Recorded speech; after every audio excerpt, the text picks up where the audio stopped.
No entanto, ninguém compartilhava a felicidade do bêbado. Seu companheiro calado tratava todas aquelas explosões com desconfiança e mesmo com certa animosidade. Estava lá mais um homem que parecia um servidor reformado. Sentado à parte, defronte do seu copo, ele tomava de vez em quando um gole e olhava ao redor. Pelo visto, também estava um pouco emocionado. Raskolnikov não estava habituado à multidão e, como já foi dito, evitava qualquer companhia, sobretudo nos últimos tempos. Mas agora, de súbito, veio-lhe a vontade de ficar mais perto do povo. Algo novo estaria acontecendo em seu âmago e, ao mesmo tempo, surgia-lhe uma sede de gente. Ele estava tão cansado, ao cabo de todo um mês dessa sua concentração aflitiva e excitação lúgubre, que queria passar ao menos um minutinho num mundo diferente, qualquer que fosse, para retomar fôlego. Por isso é que, não obstante toda a sujeira do ambiente, ele permanecia, com prazer, na bodega. O dono do estabelecimento encontrava-se num outro cômodo, mas vinha a miúde à sala, descendo até lá pelos degraus, sendo que, a princípio, se avistavam suas elegantes botas alcatroadas, de cano vermelho e revirado. Ele usava uma podiouca e um colete preto de cetim, horrivelmente sebento e sem gravata. E seu rosto parecia todo untado com óleo, tal qual um cadeado de ferro. Atrás do balcão estava um garoto de uns 14 anos. O outro garoto, mais novo ainda, servia o que pediam. Em cima do balcão havia pepinos picados, torradas de pão preto e peixe. Cortado em pedacinhos, tudo isso tinha um cheiro muito ruim. O ar estava tão abafado que era praticamente insuportável ficar ali. E tudo se impregnara tanto de odores de vinho que parecia possível a gente se embriagar em 5 minutos, só com aquele ar. Encontramo-nos às vezes com as pessoas, mesmo totalmente desconhecidas, que nos suscitam interesse à primeira vista, como algo que acontece de forma inesperada e surpreendente, antes que lhes digamos uma palavra. Foi justamente essa a impressão que teve Raskolnikov ao ver o homem sentado à parte, parecido com um servidor reformado. Mais tarde, o jovem se lembraria, algumas vezes, dessa primeira impressão, chegando mesmo a atribuí-la ao pressentimento. Ele não cessava de olhar para o servidor, até porque este também o fitava obstinado, e, pelo visto, queria muito travar uma conversa. Quanto aos demais visitantes da bodega, inclusive o dono, mirava-os costumeiramente e mesmo com tédio, além de certo matiz de altiva negligência, como se fossem pessoas de posição e desenvolvimento inferiores, com as quais nem valia a pena falar. Era um homem na casa dos 50, de estatura mediana e compleição robusta, com cabelos brancos e uma grande calvície. Seu rosto, amarelo e até mesmo esverdeado, estava túmido por causa da bebedeira constante, e seus olhos avermelhados, minúsculos como as frestas, mas bem espertos, fulgiam atrás das pálpebras inchadinhas. Havia algo muito estranho nele, no seu olhar, decerto sensível e inteligente. Transparecia uma espécie de êxtase e, ao mesmo tempo, faíscas de loucura. Ele trajava uma velha casaca preta, completamente esfarrapada, de botões arrancados. Apenas um destes ainda se segurava, bem ou mal, servindo para fechar a casaca, aparentemente, por mera conveniência. Sob o colete de nanquim, via-se um peitilho, todo amarrotado, manchado e sujo. Tinha escanhoado o rosto, como fazem os servidores, mas havia tempos, de modo que os pelos grisalhos e espessos já tornavam a despontar. E mesmo suas maneiras denotavam algo respeitável e próprio de um servidor público. Porém, ele estava inquieto, arrepiava os cabelos e apoiava de vez em quando a cabeça nas 2 mãos, com angústia, pondo os cotovelos furados na mesa molhada e visguenta. Enfim, ele olhou de frente para Raskolnikov e disse, em alto e bom som: "E ousaria eu, meu prezado senhor, dirigir-lhe uma conversa decente? Minha experiência diz que, mesmo sem ter esses ares pomposos, é uma pessoa instruída e não habituada a beber. Eu mesmo sempre dei valor à instrução ligada aos sentimentos cordiais e, além disso, sou servidor público. Marmeladov, esse é meu sobrenome. Servidor de 9ª classe. Ousaria perguntar se o senhor também servia." "Não, tenho estudado", respondeu o moço, em parte surpreso, tanto com o tom especialmente floreado desse discurso, quanto por ter sido importunado assim tão sem rodeios. Apesar de sua recente vontade instantânea de aproximar-se, de alguma forma, das outras pessoas, ele sentiu, assim que lhe foi dirigida a primeira palavra real, seu costumeiro, irritante e desagradável asco em relação a qualquer estranho que tocasse, ou apenas quisesse tocar, em sua personalidade. "Quer dizer, estudante ou ex-estudante?" exclamou o servidor. "Bem que pensava nisso. Experiências, prezado senhor, múltiplas experiências." E pôs o dedo na testa em sinal de gabolice. "Foi estudante ou tem seguido a carreira de ciências? E permita..." Ele se soergueu cambaleante, pegou o seu copinho e veio sentar-se junto ao moço, um pouco ao viés dele. Estava ébrio, mas conversava com eloquência e vivacidade, apenas perdendo de vez em quando seu rumo e delongando o discurso. Abordou Raskolnikov com uma espécie de sofreguidão, como se não tivesse falado com ninguém por um mês inteiro. "Prezado senhor", começou ele quase solenemente, "a pobreza não é pecado. Isso é vero. Eu sei que a bebedeira tampouco é virtude. Sei muito bem disso. Mas a miséria, prezado senhor, a miséria é um pecado, sim. Sendo pobre, há quem ainda preserve a nobreza dos sentimentos inatos. Mas na miséria, ninguém e nunca. Não banem o mísero a pauladas da companhia humana, mas varrem-no com a vassoura para ofendê-lo ainda mais. E isso é justo, pois na miséria eu cá seria o primeiro a ofender a mim mesmo. Daí a bebida. O senhor Lebeziatnikov espancou há um mês a minha esposa, e ela não é como eu. Entende, prezado senhor? Permita perguntar-lhe mais uma coisa, assim, por mera curiosidade. Já teve a ocasião de pernoitar no Neva? Naquelas barcas de feno? Não tive, não, respondeu Raskolnikov. O que é isso? Pois é, e eu venho de lá, já a 5ª noite. Ele encheu o copinho, bebeu e ficou pensativo. Havia realmente algumas hastes de erva seca grudadas em suas roupas e mesmo em seus cabelos. Era muito provável ele ter passado 5 dias sem se despir nem tomar banho. Sobretudo, as suas mãos estavam imundas, gordas, vermelhas, de unhas pretas. Sua conversa parecia ter suscitado uma geral, embora indolente, atenção. Os garotos do balcão foram soltando risadinhas.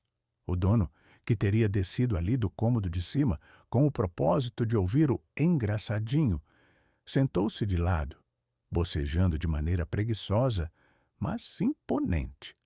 Pelo visto, Marmeladov era conhecido naquele lugar de longa data, e sua tendência para falar com floreios resultava, provavelmente, daquelas frequentes conversas de botequim que ele travava por hábito com diversas pessoas desconhecidas.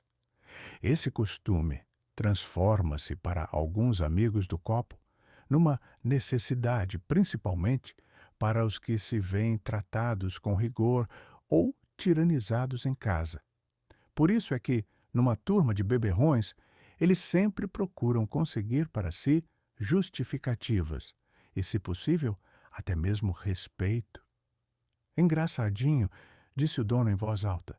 "E para que não trabalha? Para que não serve, se é servidor?" "Por Por que não sirvo, prezado senhor? Replicou Marmeladov, dirigindo-se exclusivamente a Raskolnikov, como se este lhe tivesse feito a pergunta: por que não sirvo? E será que não dói o meu coração de andar à toa? Quando o senhor Lebeziatnikov espancou, há um mês, a minha esposa com o próprio punho e eu estava deitado, de tão bebidinho, será que não sofria com isso? Licença, meu jovem, já aconteceu de... Você, pelo menos, pedir um empréstimo sem esperanças? Aconteceu? Mas como assim, sem esperanças? Quer dizer, sem nenhuma esperança mesmo, sabendo de antemão que não conseguirá nada. Você sabe, por exemplo, de antemão e com toda a certeza que esse homem aí, esse cidadão digníssimo e utilíssimo, não lhe dará, de maneira alguma, dinheiro emprestado. Pois com que intuito, eu pergunto, ele daria? Pois ele sabe que eu não devolverei o dinheiro. Por compaixão? Mas o senhor Lebeziatnikov, que acompanha as novas ideias, acaba de explicar que, em nossos tempos, a compaixão até fica proibida pela ciência e que já se faz assim na Inglaterra, onde há economia política. Por que é que ele daria, pergunto eu? E eis que, sabendo de antemão que não dará, você vai, ainda assim, pedir a ele. Para que ir, então? Acrescentou Raskolnikov. E se não tiver mais aonde ir, com quem tratar? E que qualquer homem precisa, ao menos, ter aonde ir? E que chega um tempo em que a gente precisa mesmo ir para algum lugar, seja lá qual for. Quando a minha filha única usou o cartão amarelo pela primeira vez, eu também fui então, já que minha filha usa o cartão amarelo, adicionou ele entre parênteses, mirando o jovem com certa inquietude. Nada, prezado senhor, nada! Logo se apressou em declarar com aparente tranquilidade, quando os dois garotos do balcão desandaram a rir e o próprio dono ficou sorrindo. Não é nada. Não me constrange tal inclinar de cabeças, pois todos já sabem de tudo, e todo o oculto se manifesta. Não me refiro àquilo com menosprezo, mas sim com resignação. Que seja assim. Eis o homem. Licença, meu jovem, você poderia... Mas não, vou expressar-me mais forte e pitoresco. Não poderia, mas ousaria você, olhando-me nesta hora, dizer, de maneira afirmativa, que eu não sou um porco? Jovem não respondeu nada. Então, prosseguiu o orador, ao esperar, todo sério e mesmo com uma dignidade, dessa vez reforçada, pelo fim das risadinhas que se sucediam na sala. Então, que seja eu um porco, mas ela é uma dama. Eu tenho esta imagem animalesca, mas Katerina Ivanovna, minha esposa, é uma pessoa culta e filha de um oficial superior. Que seja eu um vilão, mas ela tem um coração nobre e está cheia de sentimentos enaltecidos pela educação. Entretanto, se ela tivesse pena de mim! Prezado senhor, é que qualquer homem precisa, ao menos, de um lugar onde se apiedem dele. E Katerina Ivanovna, bem que seja uma dama generosa, não é justa. Embora eu mesmo entenda que, quando ela me puxa os cabelos, não os puxa por outros motivos, senão por piedade cordial. Pois, repito, sem embaraço, ela me puxa os cabelos, meu jovem. Confirmou Marmeladov com especial dignidade, ouvindo de novo as risadinhas. Mas, meu Deus, se ela tivesse uma vez só... Mas não, e tudo embalde, e nada a dizer, porque já ganhei a miúde o desejado, e a miúde se apiedaram de mim, mas esta é minha feição, sou um bicho por natureza. E como é? Notou, bocejando, o dono. Resoluto, Marmeladov deu um soco na mesa. Esta é minha feição. Você sabe, meu senhor, mas você sabe que troquei até mesmo as meias dela pela bebida? Não foram os sapatos, que isso se assemelharia pelo menos um pouco à ordem das coisas, mas as meias dela, foram trocadas pela bebida. O lenço dela, de lã de cabra, também o troquei, e não foi o meu lenço, mas foi o dela, presente antigo. E nós moramos num canto gelado, e ela se resfriou neste inverno, e começou a tossir, já com sangue. E temos 3 filhos pequenos. E Katerina Ivanovna trabalha o dia todo, limpando, lavando e banhando as crianças, pois tem o hábito de limpeza desde menina. Mas o peito dela é fraco e propenso à tísica. Eu sinto isso. Será que não sinto? E quanto mais bebo, mais sinto. Por isso mesmo é que bebo, por procurar naquela bebida compaixão e sentimento. Não busco pela alegria, mas unicamente pelo pesar.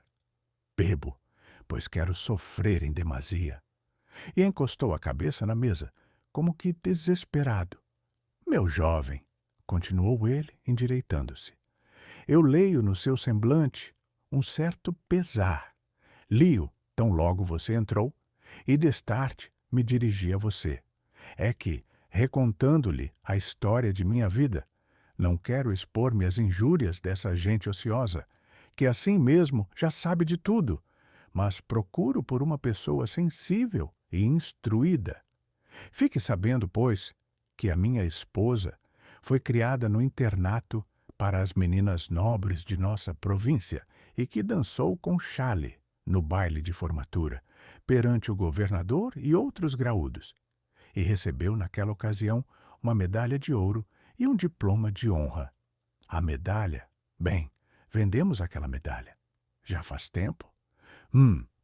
E o diploma de honra está até hoje no baú de minha esposa, e ela mostrou-o há pouco à locadora.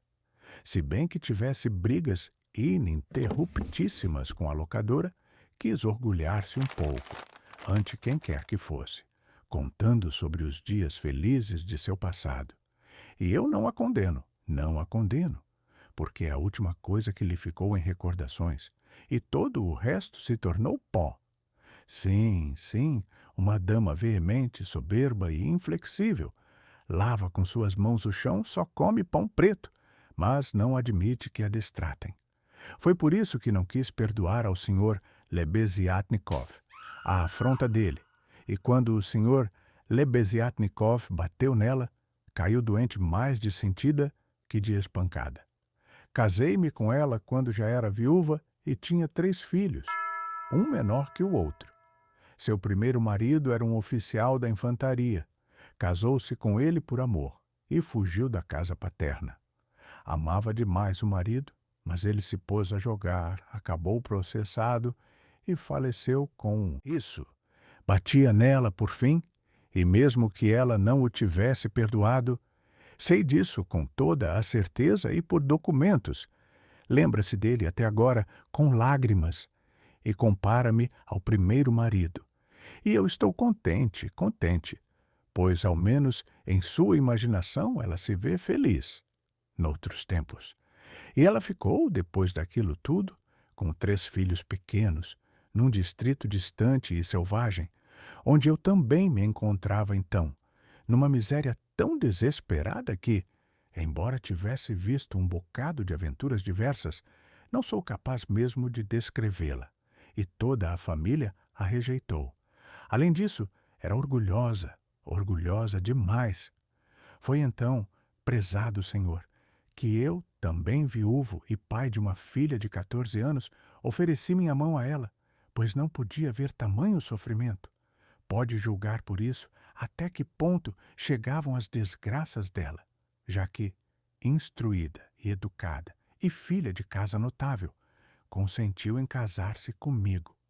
Porém se casou, chorando, soluçando e torcendo os braços. Casou-se comigo. É que não tinha onde ir.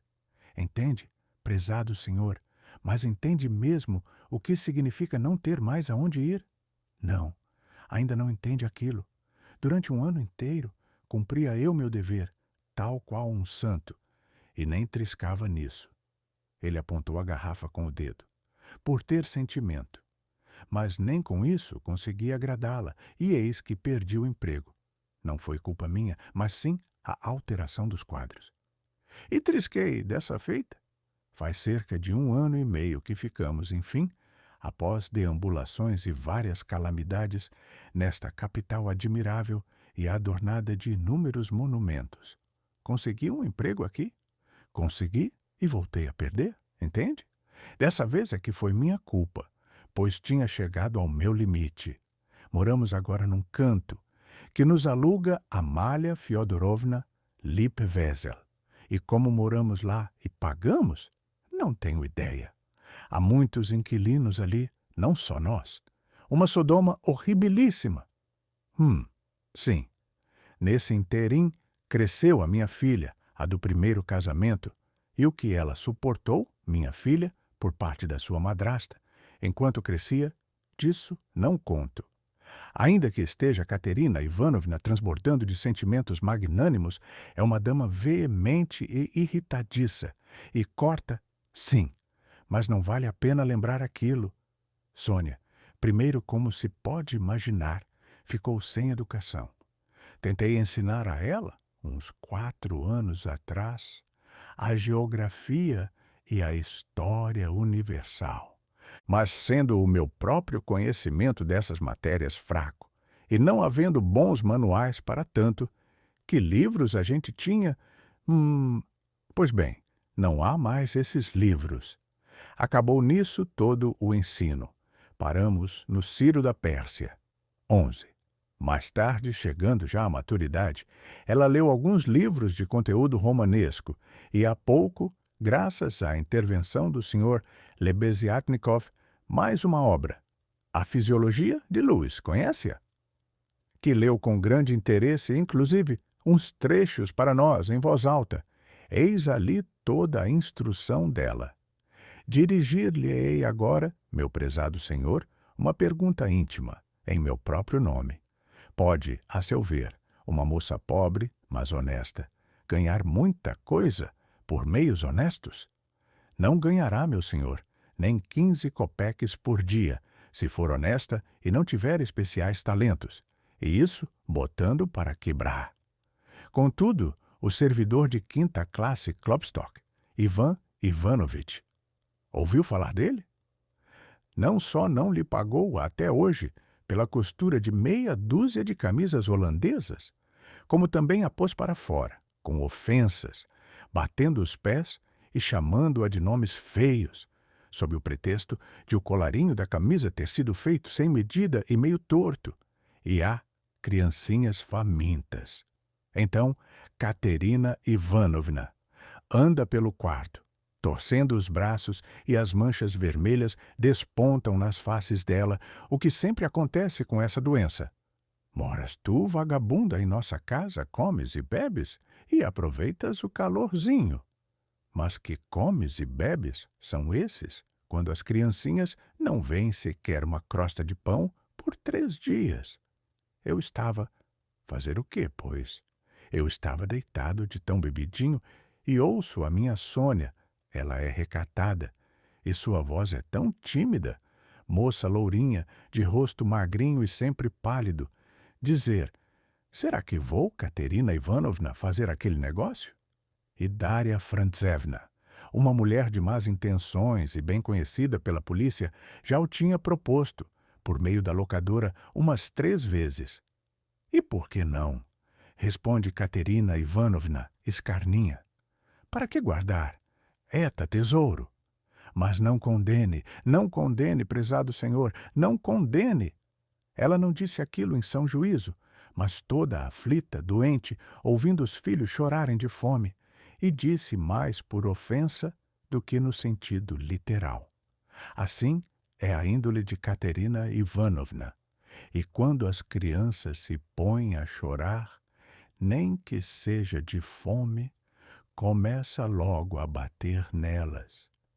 E vejo eu, lá pelas 6 horas, Sonética se levantar, pôr o lencinho, pôr